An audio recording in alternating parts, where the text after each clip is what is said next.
안녕하십니까. 자, 오늘은 경제지표 그 마지막인 그 소득 분배 지표인 지니계수에 대해서 알아보도록 하겠습니다. 그래서 이 지니계수를 알아보기 위해서 최근 그 우리나라의 이 거시 경제 상황을 몇 개의 지표를 가지고 살펴보도록 하겠습니다.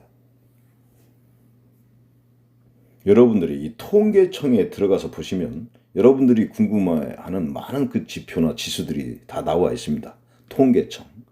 자, 한번 우선 첫 번째, 오늘은 그 2020년 12월을 기준으로 한 우리나라 인구를 한번 살펴볼까요? 우리나라 인구.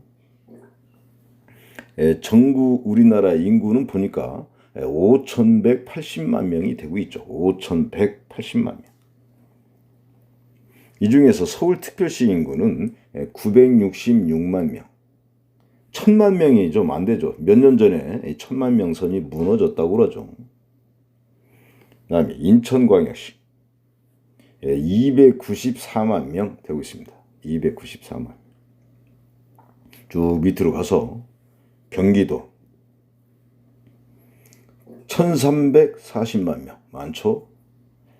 그래서 지금 이 세 개 도시를 알아봤죠. 서울, 인천, 경기도. 우리가 흔히 수도권이라고 그러죠. 이 세 도시의 인구를 합쳐보면 2,600만 명이 조금 넘습니다. 2,600만 명. 다시 말해서 우리나라 인구의 50% 이상이 이 수도권 세 개 도시에 밀집되어 있다. 이것이 현재 우리나라의 인구 상황이다. 이렇게 보시면 되고요. 자, 다음은 그 중요한 GDP에 대해서 알아볼까요?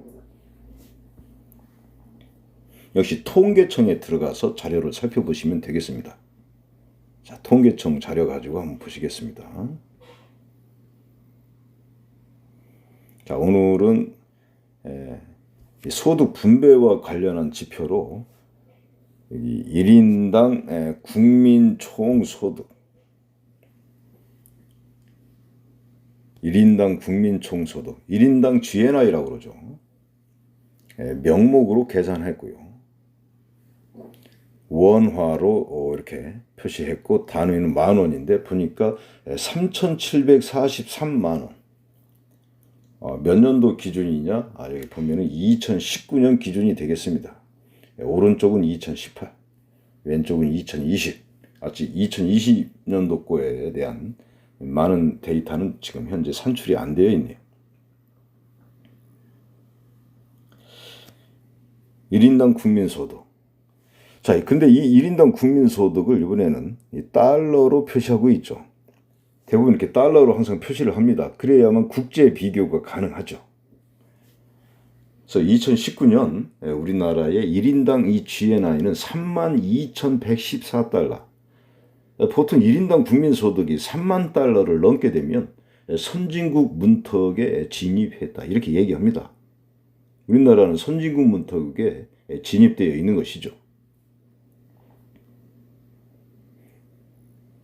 자, 한번 그 밑에 경제 성장률에 대해서도 한번 알아볼까요? 여기 실질 성장률 이렇게 되어 있는데 경제 성장률은 실질 GDP로 계산한다 그랬죠. 실질 GDP.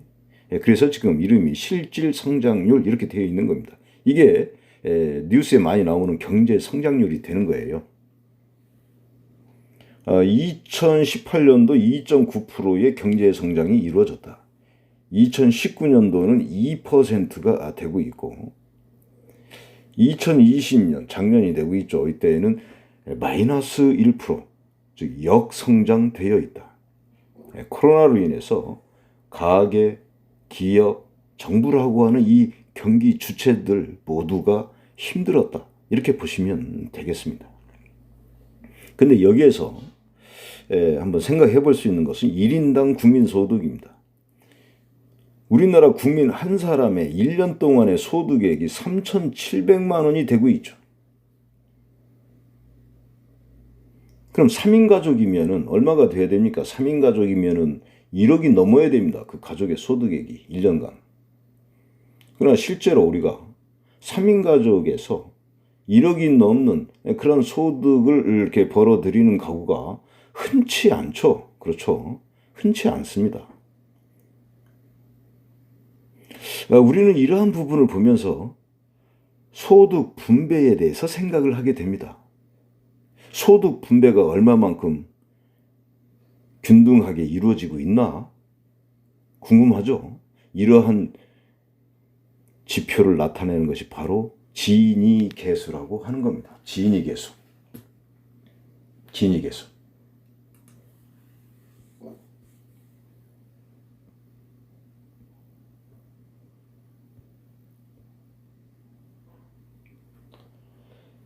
그래서 지금까지 우리가 이렇게 공부한 이 경제 지표는 뭐 이 GDP나 1인당 GNI는 뭐 이 한 국가의 경제력과 한 나라의 이 국민의 이 소득 수준을 나타내는 것인데, 그러나 이런 것을 알아보는 것도 중요하지만 경제 성장 그 이면에 이 국민들의 그 생활 수준이라든가 이 소득 분배 이런 것이 얼마만큼 이렇게 균형 있게 잘 이루어지고 있는가를 파악하는 것이 더더욱 중요합니다. 그래서 이 GDP나 1인당 GNI는 이 소득이 이 사회 각 계층에 얼마나 이렇게 고루 이렇게 분배되고 있는지를 보여주지 못하고 있죠. 그래서 이 국민들의 삶의 수준을 더 잘 알아보기 위해서는 이 소득 분배 지표를 반드시 봐야 됩니다. 고등학교 경제 시간에 이거 다루고 있죠. 고등학교 경제 시간에 지니계수 다루고 있습니다. 그만큼 기초 경제학에서 중요하면서 의미가 있다, 이런 얘기가 되겠어요. 한번 해볼까요? 지니계수. 경제학자 이름입니다. 지니. 보면 식은 간단하게 되어 있죠. 삼각형 ABC 면적분의 불평등 면적. 면적의 B값이 지니계수라는 얘기인데, 이 지니계수를 만들 때 로렌츠 곡선을 이용했다. 로렌츠 역시 경제학자 이름입니다. 이 사람의 이름을 딴 곡선이 되고 있어요. 로렌츠 곡선. 그럼 로렌츠라는 사람은 이 곡선을 어떻게 만들었을까? 소득 분배를 나타내는 곡선을 이렇게 만들었어요. 아주 흥미롭습니다. 이런 거 보면 흥미로워요. 자, X축을 보니까 인구수 누적 비율입니다. 여기서 말하는 인구는 근로자입니다. 임금을 받고 있는 근로자 수의 누적 비율, 전체 근로자는 100% 이렇게 백분율로 표시되어 있죠. Y축은 이 근로자들이 받는 이 소득액의 누적 비율입니다. 역시 백분율로 이렇게 되어 있습니다. 점선으로 되어 있는 그래프가 로렌츠 곡선입니다. 이 직선을 우리는 완전 균등 곡선이라고 합니다. 자, 그래프를 해석해 보겠습니다. 자, 근로자의 수의, 이 근로자 수의 누적 비율이 50%일 때, 즉 전체 근로자의 50%가 차지하고 있는 소득액은 얼마가 될까? 우선 직선, 즉 완전 균등 곡선과 만나는 점을 한번 볼까요? 여기가 되고 있고, 이 점에서 Y축으로 선을 이렇게 그거 보면은 50%. 즉 근로자의 50%가 차지하고 있는 소득액도 50%가 되고 있다. 이것이 완전 균등 곡선으로 해석한 것이죠. 그럼 로렌츠 곡선으로 해석해 보겠습니다.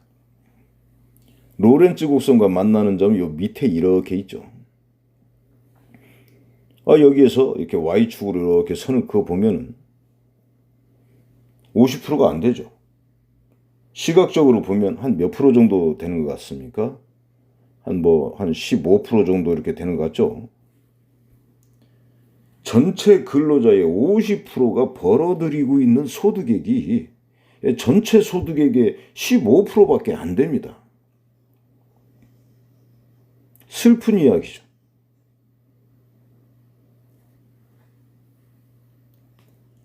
다시 한번 더 볼까요? 한 80%일 때 한번 더 생각해 볼까요?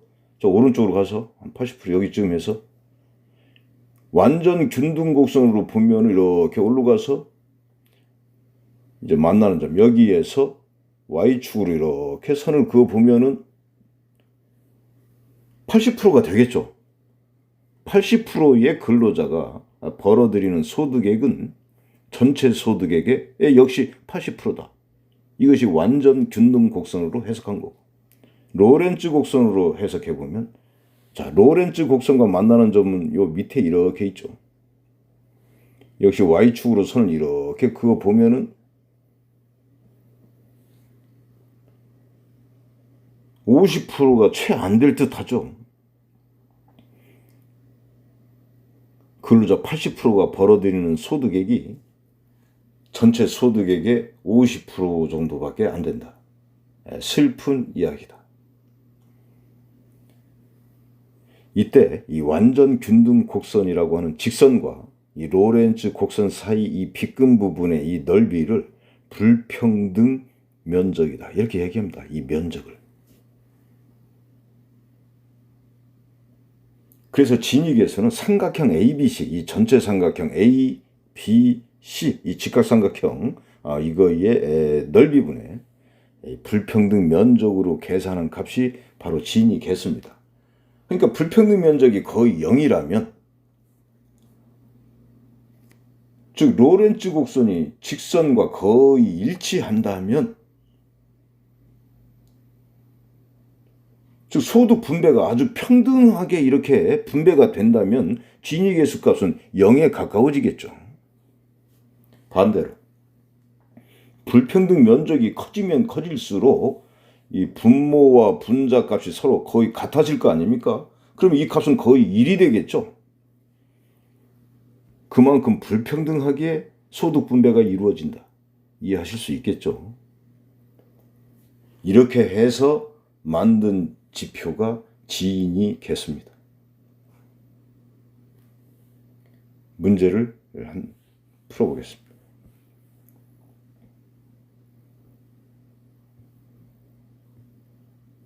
자, 15번 볼까요? 국가별 진익의 수 그래프를 나타냈습니다.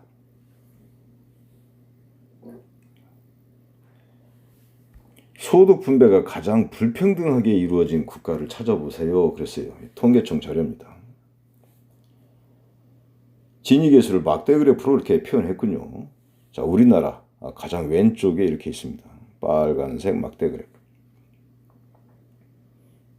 막대 그래프 가장 긴 나라를 찾아봐야 되겠죠. 진익의 수가 크면 클수록 1에 가까워질수록 불평등하다. 여기죠. 막대 길이만큼 나라 이름도 아주 길군요. 그러니까 어디입니까? 남아프리카 공화국입니다.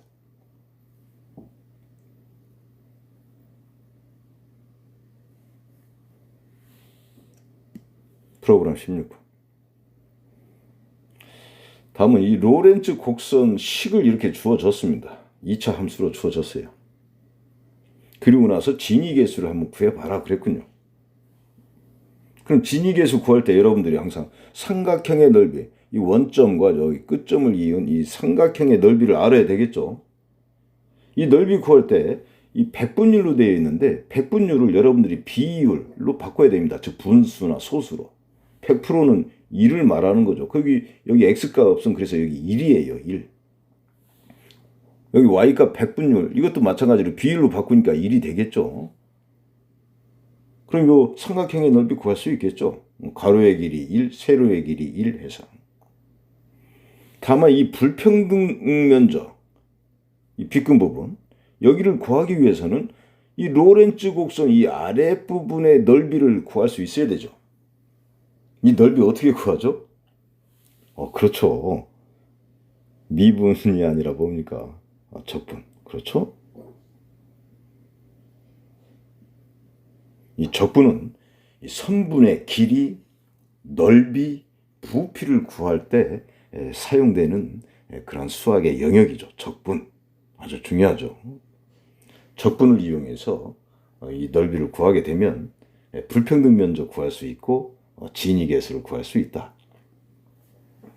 그래서 오늘 경제지표 마지막 소득 분배 지표인 진익의 수를 소개를 했습니다. 다음 시간에는 2단원 환율에 대해서 학습하도록 하겠습니다. 수고하셨습니다.